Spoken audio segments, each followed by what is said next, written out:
السلام علیکم سامعین، آج ہم آپ سے حضرت ابراہیم علیہ السلام کے واقعات کے بارے میں ڈسکس کریں گے۔ حضرت ابراہیم علیہ السلام کے والد کا نام طارح آزر تھا اور والدہ کا نام شانی تھا۔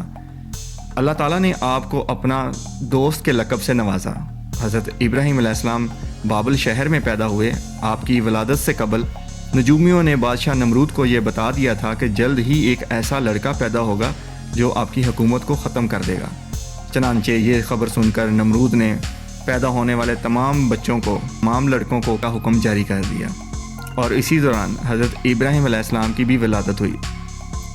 آپ کے والدین نے قتل کے ڈر سے آپ کو ایک غار میں چھپا دیا، جہاں آپ کی والدہ آپ کی دیکھ بھال کرتیں اور آپ کو دودھ پلاتی تھیں۔ آپ کی قوم کے لوگ سائنس اور علم نجوم میں بہت ہوشیار تھے اور اللہ کی عبادت چھوڑ کر ستاروں کی پرستش کر رہے تھے۔ اللہ تعالیٰ کا ہر نبی فطری طور پر شرک سے پاک ہوا کرتا ہے، اسی طرح آپ بھی شرک سے پاک تھے۔ سورۃ الانعام میں فرمایا گیا ہے، اور اسی طرح ہم نے آپ کو آسمانوں اور زمین کی عظیم سلطنت دکھا دی تاکہ وہ کامل یقین کرنے والوں میں سے ہو جائیں۔ پھر جب رات کی تاریکی ان پر چھا گئی تو انہوں نے ایک ستارہ دیکھا تو کہا یہ میرا رب ہے، مگر جب وہ غروب ہو گیا تو کہا میں غروب ہو جانے والوں کو پسند نہیں کرتا۔ پھر جب انہوں نے چاند کو چمکتا ہوا دیکھا تو فرمایا یہ میرا رب ہے، لیکن جب وہ بھی غروب ہو گیا تو فرمایا اگر میرے رب نے میری رہنمائی نہ کی تو میں گمراہ لوگوں میں سے ہو جاؤں گا۔ اور پھر جب سورج کو چمکتا دیکھا تو فرمایا کہ یہ میرا رب ہے، یہ تو بہت بڑا ہے۔ جب وہ بھی غروب ہو گیا تو فرمایا کہ اے میری قوم، میں ان معبودوں سے بری ہوں جنہیں تم اللہ کا شریک بناتے ہو۔ بے شک میں نے یکسو ہو کر اپنا رخ اس ذات کی طرف کر لیا ہے جس نے آسمانوں اور زمین کو پیدا کیا، اور میں ہرگز شرک کرنے والوں میں سے نہیں ہوں۔ حضرت ابراہیم علیہ السلام کو اس بات کا یقین تھا کہ اللہ تعالیٰ ہی مردوں کو زندہ کرتے ہیں، لیکن آنکھوں کے یقین کے لیے انہوں نے اللہ تعالیٰ سے درخواست کی، جسے قبول کرتے ہوئے اللہ تعالیٰ نے انہیں مردوں کے زندہ ہونے کا مشاہدہ کروایا۔ فرمان الہی ہے، اس وقت کو یاد کیجئے جب ابراہیم نے عرض کیا کہ اے میرے رب، مجھے دکھائیے آپ کیسے مردوں کو زندہ کریں گے۔ اللہ تعالیٰ نے فرمایا کیا اس پر تمہارا ایمان نہیں؟ ابراہیم نے کہا کیوں نہیں، لیکن اپنے دل کا اطمینان چاہتا ہوں۔ اللہ تعالیٰ نے فرمایا 4 پرندے لے کر انہیں ٹکڑوں ٹکڑوں میں کر ڈالو، پھر ان ٹکڑوں کو 4 مختلف پہاڑوں پر ایک ایک کر کے رکھ دو، پھر انہیں بلاؤ، وہ تمہارے پاس اڑتے چلے آئیں گے۔ خوب جان لو کہ اللہ زبردست بڑی حکمت والا ہے۔ حضرت ابراہیم علیہ السلام نے جب اپنے والد کو اللہ تعالیٰ کو چھوڑ کر بتوں کی پوجا کرتے دیکھا تو انہیں بڑے ہی پیار اور محبت سے حق بات سمجھانے کی کوشش کی، لیکن آپ کے والد نے نصیحت قبول کرنے کی بجائے سختی کے ساتھ آپ کی دعوت توحید کو رد کر دیا اور اس کے ساتھ آپ کو سنسار کرنے کی بھی دھمکی دی۔ حضرت ابراہیم علیہ السلام نے اللہ کی طرف سے اپنی قوم کو توحید کی دعوت پیش کی، لیکن ان کی قوم بتوں کی پوجا میں جمی ہوئی تھی اور آپ سے جھگڑنا شروع کر دیا۔ تو آپ نے فرمایا تم اللہ کے بارے میں مجھ سے جھگڑا کرتے ہو جس نے مجھے سیدھی راہ دکھائی، اور میں ان معبودوں سے ہرگز نہیں ڈرتا جنہیں تم اللہ کے ساتھ شریک بناتے ہو۔ جب ان کا تہوار قریب آ پہنچا تو آپ کی قوم اپنے معمول کے مطابق تہوار منانے کے لیے شہر سے باہر جانے لگی اور آپ کو بھی ساتھ چلنے کی دعوت دی۔ ان دنوں میں علم نجوم بہت عام تھا۔ آپ نے قوم کو مطمئن کرنے کے لیے ستارے کی طرف دیکھ کر کہا میری طبیعت بہت خراب ہے، جس کی وجہ سے وہ آپ کو چھوڑ کر اپنا قومی تہوار منانے چلے گئے۔ اور پھر جب وہ چلے گئے آپ چپکے سے ان کے معبودوں کے پاس بت خانہ میں گئے، جن کے سامنے طرح طرح کے کھانے پڑے ہوئے تھے جو وہ کھا نہیں سکتے تھے اور نہ ہی اٹھا سکتے تھے۔ آپ نے اپنی پوری قوت کے ساتھ اپنے دائیں ہاتھ سے انہیں توڑنا شروع کر دیا۔ بڑے بت کو چھوڑ کر باقی سب بتوں کو ٹکڑے ٹکڑے کر دیا۔ جب آپ کی قوم واپس آئی اور بتوں کا یہ حال دیکھا تو غصے میں لال پیلے ہو گئے اور کہنے لگے کس نے ہمارے معبودوں کی توہین کی ہے؟ تو کہنے لگے اے ابراہیم، کیا آپ نے ہمارے معبودوں کے ساتھ یہ حرکت کی ہے؟ تو آپ نے کہا ان کے باطل عقیدے کو شرمندہ کرنے کے لیے آپ نے جواب دیا کہ ان کے بڑے بت سے پوچھ لو۔ اگر یہ بول سکتے ہیں تو انہی سے پوچھ لو۔ وہ کہنے لگے تمہیں معلوم ہے یہ بول نہیں سکتے۔ تو آپ علیہ السلام نے فرمایا تم اللہ کے علاوہ ایسی چیزوں کی عبادت کیوں کرتے ہو جو نہ تمہیں نفع پہنچا سکتی ہیں اور نہ ہی نقصان؟ کیا تم عقل سے کام نہیں لیتے؟ جب وہ دلائل نہ دے سکے تو طاقت کے استعمال پر اتر آئے اور فیصلہ کیا کہ آپ کو خاموش کرنے کے لیے بھڑکتی ہوئی آگ میں ڈال کر جلائیں گے۔ آخرکار آپ کو یہ نظر آتش کرنے کے لیے ایک لمبے عرصے تک ایندھن جمع کرتے رہے۔ جب ایندھن جمع ہوا تو اسے آگ لگا دی گئی۔ جب شعلے بلند ہونے لگے تو آپ کو منجنیق کے ذریعے دور سے آگ میں پھینک دیا۔ جب حضرت ابراہیم علیہ السلام کو انہوں نے آگ میں پھینک دیا تو اللہ پاک نے آگ کو فوراً حکم دیا کہ اے آگ ابراہیم کے لیے سکون اور سلامتی والی بن جا۔ تو آگ نے اللہ پاک کے حکم پر عمل کیا اور یوں اللہ پاک نے حضرت ابراہیم علیہ السلام کی حفاظت فرمائی اور ان کی قوم کی سازش ناکام ہوگی۔ جب ابراہیم کو اللہ پاک نے بھڑکتی آگ سے بچا لیا تو بادشاہ نمرود کو بڑی تشویش لاحق ہوئی کہ اگر ابراہیم علیہ السلام دعوت و تبلیغ اسی طرح کرتے رہے تو یہ لوگوں کو میری ربوبیت اور بادشاہت سے متنفر کر دیں گے، جس سے میری حکومت چلی جائے گی۔ لہٰذا اس نے آپ علیہ السلام کو بلایا اور کہا آپ باپ دادا کے دین کی مخالفت کیوں کر رہے ہیں اور مجھے ماننے سے کیوں انکار کر رہے ہو؟ اگر میرے علاوہ کوئی رب ہے تو اس کی پہچان کرواؤ۔ تو آپ علیہ السلام نے فرمایا میرا رب تو وہ ہے جو زندگی اور موت پر قادر ہے۔ تو اس نے کہا میں بھی زندہ رہنے کا حکم دیتا ہوں اور مارتا بھی ہوں۔ آپ نے کہا اللہ پاک وہ ہے جو سورج کو مشرق سے نکالتا ہے، تو اگر خدا ہے تو اسے مغرب سے نکال کر دکھا۔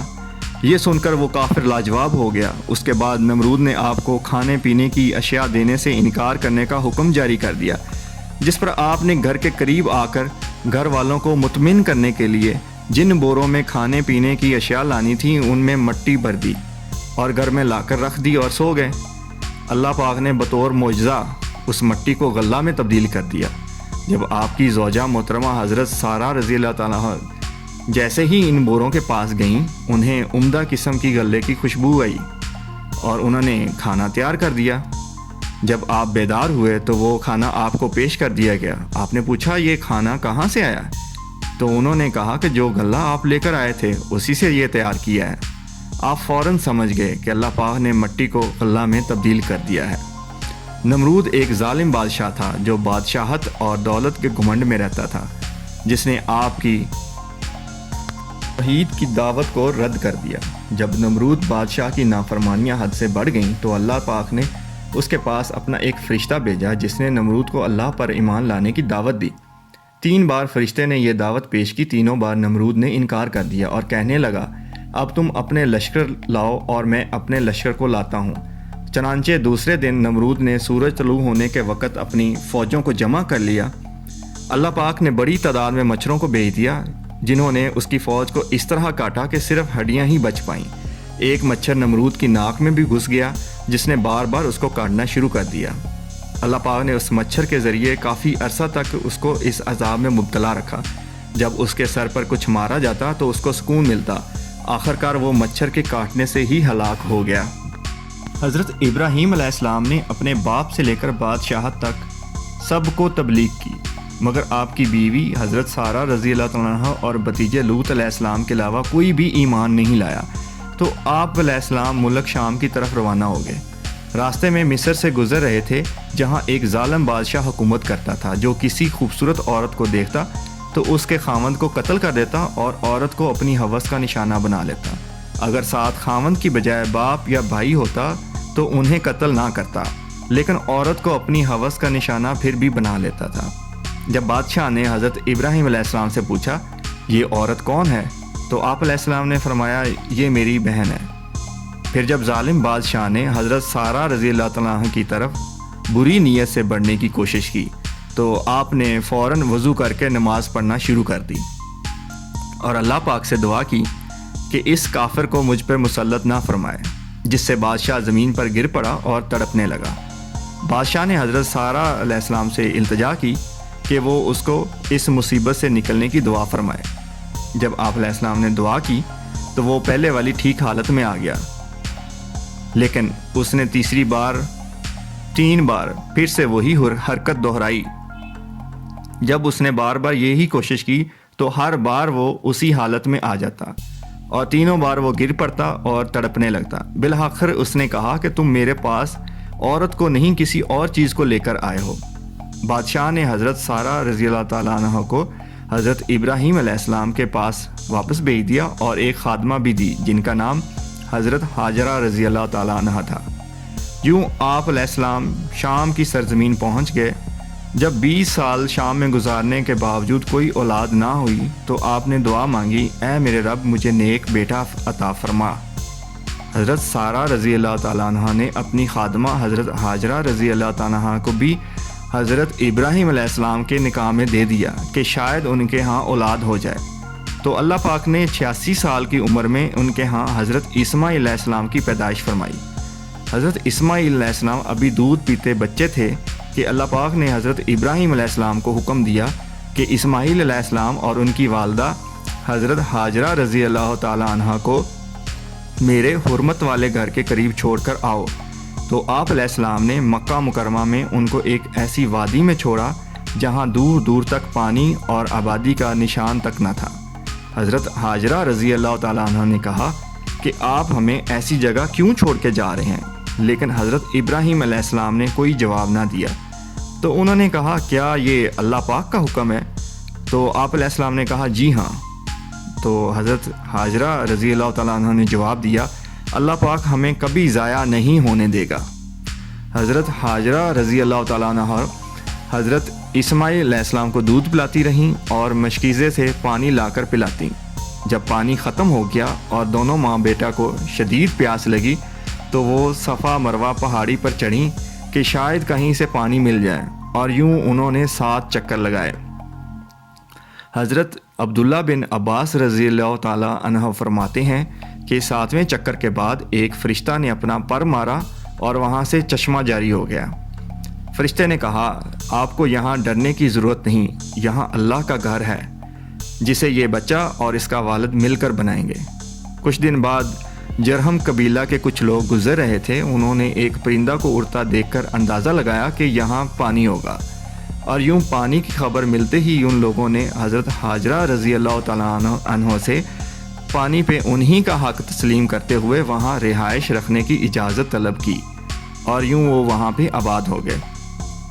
ادھر حضرت ابراہیم علیہ السلام کو بڑھاپے کی عمر میں اپنے بیٹے کو اللہ پاک کی راہ میں قربان کرنے کا حکم دیا گیا۔ جب آپ علیہ السلام نے حضرت اسماعیل علیہ السلام کو بتایا کہ خواب میں ان کو قربان کرنے کے لیے حکم دیا گیا ہے تو وہ بھی قربان ہونے کے لیے تیار ہو گئے۔ چنانچہ آپ علیہ السلام ان کو منا میں قربانی کے لیے لے گئے۔ جیسے ہی قربانی کرنے لگے تو اللہ پاک نے حضرت اسماعیل علیہ السلام کی جگہ مینڈے کو قربان کروا دیا اور آپ علیہ السلام کی سنت کو آنے والوں کے لیے جاری کر دیا۔ جب آپ علیہ السلام اس آزمائش میں کامیاب ہو گئے تو 100 سال کی عمر میں اللہ پاک نے آپ کو حضرت سارہ رضی اللہ تعالیٰ عنہ کے بطن سے دوسرے بیٹے حضرت اسحاق علیہ السلام کی پیدائش کے بارے میں خوشخبری سنائی، جس کی وہ شدت سے خواہش مند تھیں کہ ان کے ہاں بھی اولاد ہو، لیکن وہ خود کو بانجھ سمجھتی تھی۔ تو انہوں نے حیرانی سے کہا کہ میں تو بوڑھی ہو چکی ہوں اور میرا خاوند بھی بوڑھا ہے، تو پھر ہمارے ہاں کیسے بچہ ہوگا جبکہ میں تو بانجھ ہوں؟ تو انہیں کہا گیا تمہارے رب نے یہی فرمایا ہے، بے شک وہ حکمت والا اور سب جاننے والا ہے۔